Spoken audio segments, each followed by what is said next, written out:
Imagine a world in the 4th century BC, a time when Greek city-states were powerful, and Persia, the world's superpower, stretched from Egypt to India.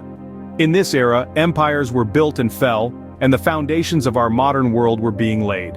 The Persian Empire was a colossal entity, a melting pot of cultures, languages, and ideas, its influence seeping into every corner of the known world. Meanwhile, Greece, a patchwork of city-states, thrived in its own unique way. Though often at odds with each other, these city-states were cradles of philosophy, art, and democracy, their impact echoing through the ages.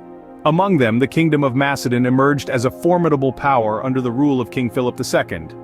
His military reforms and diplomatic maneuvers set the stage for an era of unprecedented conquests.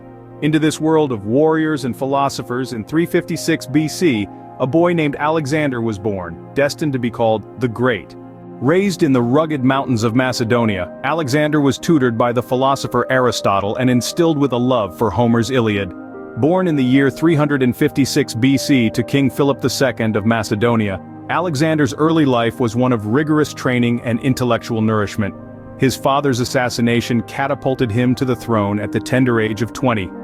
A young king with a vision, Alexander embarked on a journey that would etch his name in the annals of history. His first major victory came against the mighty Persian Empire.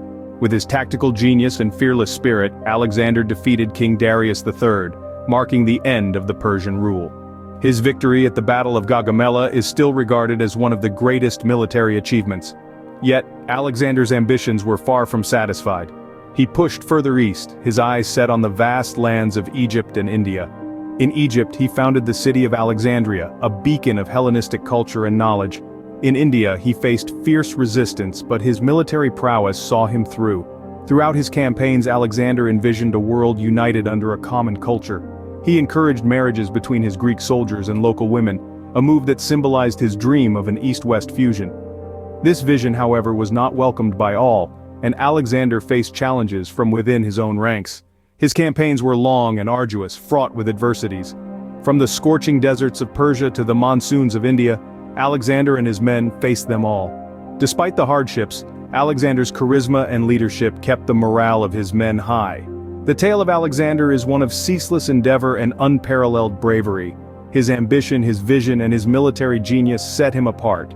His conquests changed the course of history, shaping civilizations and cultures along the way. By the time of his death in 323 BC, Alexander had carved out an empire that stretched from Greece to Egypt and as far east as India, cementing his place in history. Alexander's death at the young age of 32 left a power vacuum that resulted in the fracturing of his vast empire. A seismic shock rippled through the ancient world, leading to an era known as the Wars of the Diadochi, where his generals scrambled to carve out their own kingdoms from the colossal Alexander's empire.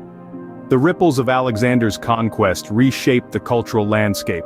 Greek culture, ideas, and language, collectively known as Hellenism, permeated through the lands he conquered, from Egypt to India, creating a vibrant cosmopolitan world where East met West.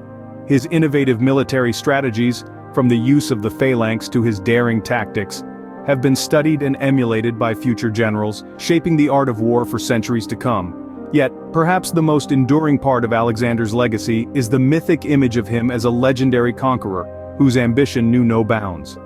More than 2 millennia later, the name Alexander still echoes through the annals of history, a testament to a life that, in its brevity, forever changed the world.